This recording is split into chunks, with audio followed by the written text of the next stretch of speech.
and welcome to another Doctor Who review. This time I'm reviewing a First Doctor story. It is time for the Time Meddler. As with all the classic series Doctor Who reviews, I have in front of me the television companion, so here is the plot line for this story. The TARDIS arrives on an English coastline in the year 1066. Exploring, the Doctor discovers that one of his own people, the monk, is conspiring to wipe out the Viking fleet and thus allow King Harold to face the forces of William of Normandy with a fresh army at the Battle of Hastings. The Doctor succeeds in thwarting the monk's plans and leaves him trapped in England. So here we are, the final story of the second season of Doctor Who, The Time Meddler, starring William Hartnell as the Doctor, and then we have Maureen O'Brien as Vicky, and new companion, Stephen Taylor, played by Peter Purves. Overall, I do think this is one of the great romps of Doctor Who. It's quite fun, it's quite adventurous. I do like the way everything seems to have been played out here. It's a pseudo-historical, it's enjoyable to watch, there's lots of great things here. We'll quickly go into the characters and discuss in a bit more detail the plot's elements as we come off the back of that. So we do have the Doctor, played by William Hartnell.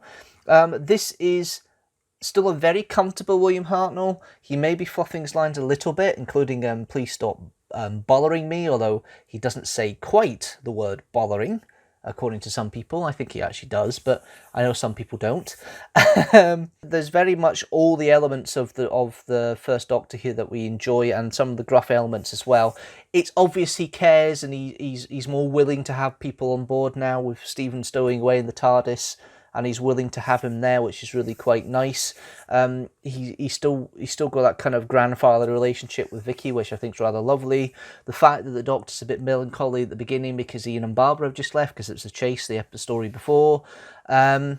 I do think it was actually quite a fun little relationship he has with the companions by the end. When he's being gruff with Stephen, he's kind of saying that, Stephen, you're being a bit of an idiot sort of gruffness. It wasn't the fact of, I really don't like you. I think he takes to Stephen more or less straight away. I think he quite likes him.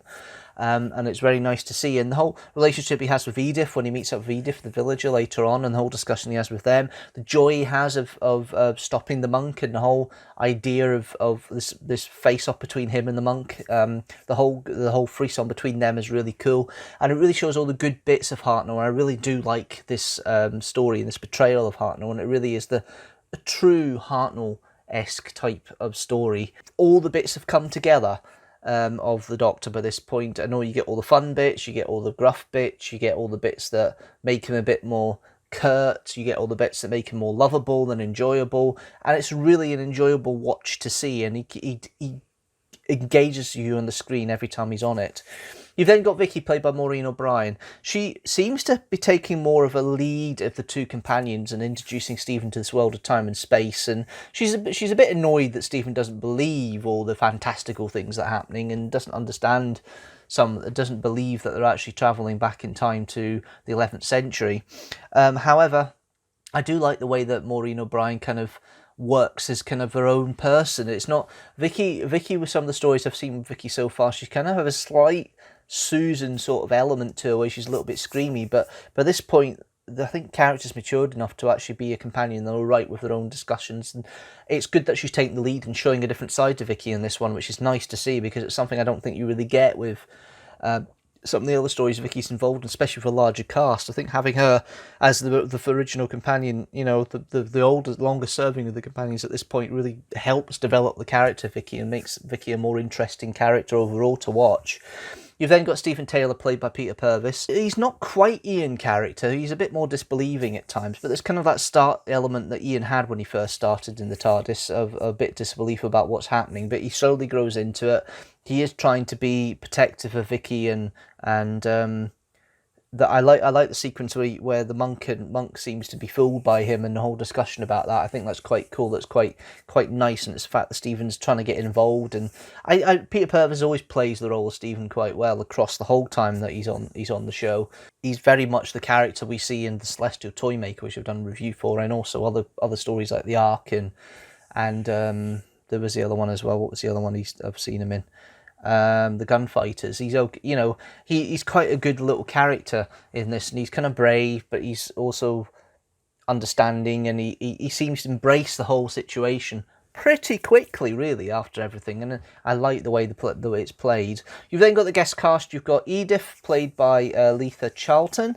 This is the last time she appears. She was actually the main woman in the Cave Women. Main cave woman in Earthly Child. Overall, it's a believable character. You do think she's the main person that you bounce off of with regards to the villagers, and I do quite like the way that is played by Letha Charlton. You've then got Eldred and Wolnoff, played by Peter Russell and Michael Miller, respectively. Wolnoff is Edith's husband. Eldred is the sceptical villager. There's one sceptical type of these big groups. You had that in the Monster Paladin with the side character there, and I can't remember his name now. But you always have a kind of grouping with one character is a bit more suspicious of what's happening than the others. And I like the way that Peter Russell plays that with Eldred. And Wolnoff is very, very much the head of the clan, the head of the village, and it does come across as he's got that authority, that reasoned authority, because there's one bit where Vicky and Stephen get caught and get taken back to the village after being found roaming through the forest, and it's Wolnoff that lets them go and believes them and understands where they're coming from, and it's that sort of generosity and that way that he works things with people, and it's that negotiating politician that really warms me to him. The only other kind of two characters I want to really look at is Ulf, played by Norman Hartley, and Sven, played by David Anderson. Sven is the blonde Viking with the beard, and he's the leader of the two between him and Ulf. And I like the whole bit the Vikings come in the monastery later on. I do like that idea of them coming in and trying to pillage, which you don't do much of because they get knocked out by the doctor and the monk. But I love the whole discussion with them, and I love the way it all works with them. And I think it's quite an enjoyable characterization from the two of them. They get brutally killed at the end. It's typical stuff. They're not bad characters. They work for the stereotypes, and they weren't too bad with their stereotypes here when it comes to the Vikings and the Saxons. Knowing the period from reenactments, maybe some of the costumes are a little bit iffy, but they're not too bad. They're okay.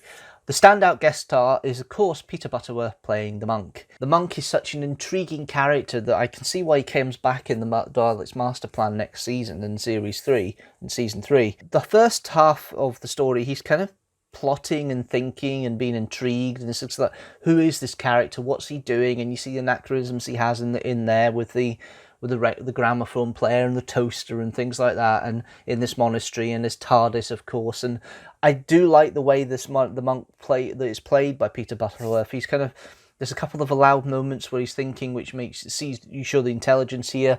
He does have a kind of scheming to him, which I think really works for the whole character, and the whole idea the monk's trying to change history so he can have kind of trophies, which is found in his TARDIS later on by Vicky and Stephen. I think it's really intriguing. I think the way Peter Butterworth plays it really helps, and the fact he bounces off William Hartnell rather brilliantly throughout the scenes they have together really does make it for me, and I think it's one of the best elements of it.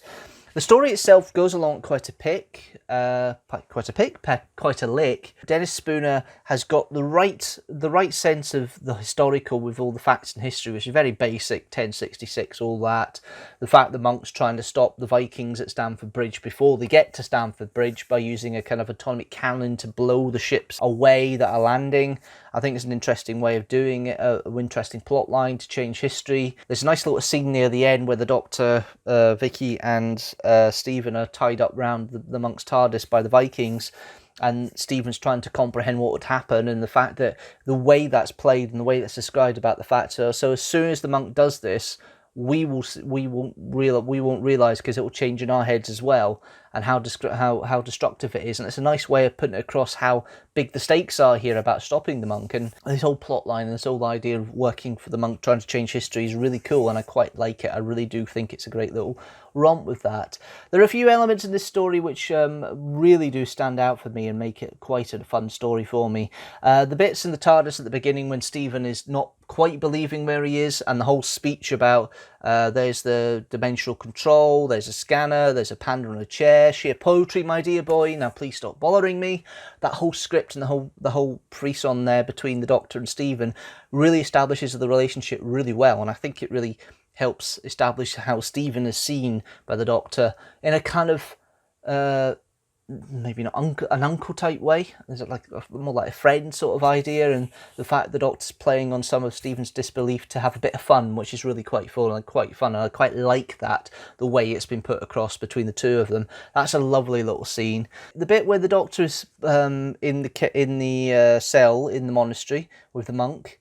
That the second part, there isn't any. You don't see Hartnell.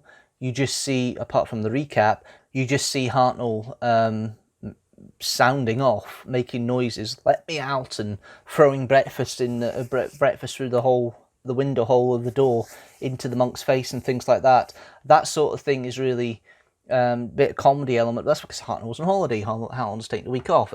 Either he wasn't very well or he took a week off. Can't remember what way. But it's interesting how that carries on. You don't really notice too much, really.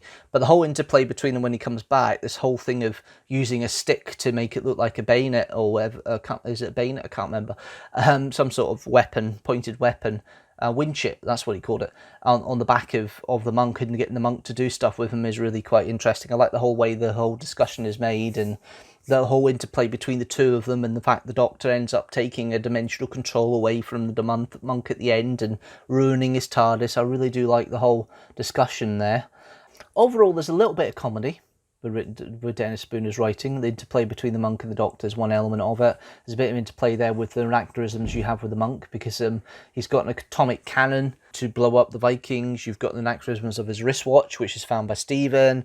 You've got the anachronisms of the gramophone player, which is playing the monk's chants every day, which the Doctor realises something's not quite right when he's in the village because he hears it, and then the sound goes a bit distorted. You've got the toaster at one point as well. You've got monk's TARDIS, of course, in a sarcophagus. The whole idea of it is really quite interesting, and I like the whole idea of this person from another time coming and being anachronistic and trying to manipulate events to his own gain. I really do like the way the monk is portrayed in this, and I think it really does help. And I think the whole story is really well written and well plotted and planned out. And this is Douglas Camfield, one of Douglas Camfield's earliest attempts at directing the Doctor Who story. There's not much. Douglas Camfield's very good for his action stuff, which you see later in the Invasion and Inferno and things like that.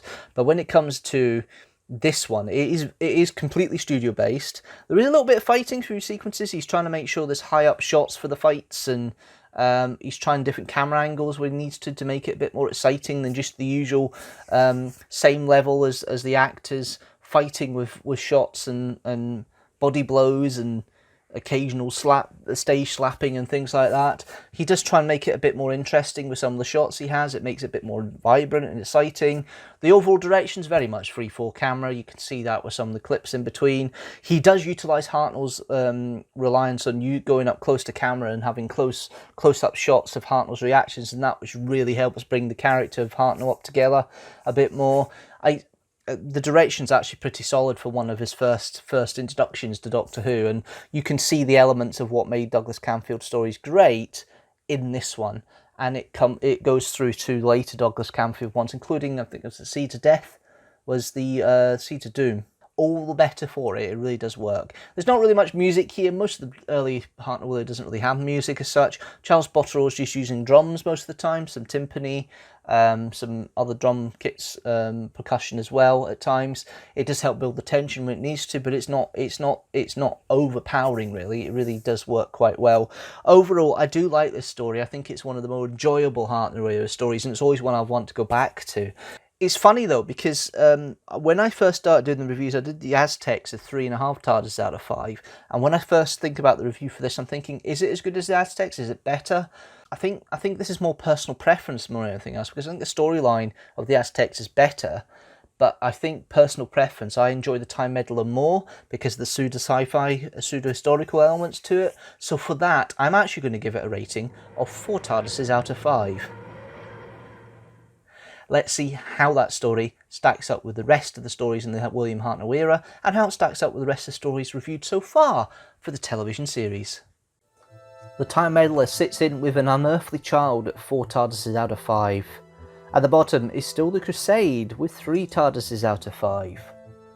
At the bottom overall is still 2 stories, Time Lash and Sleep No More with 2.5 TARDISes out of 5. And at the top are still 6 stories with 4.5 TARDISes out of 5. The Happiness Patrol Inferno, The Day of the Doctor, The Caves of Androzani, The Tomb of the Cybermen, and Dalek.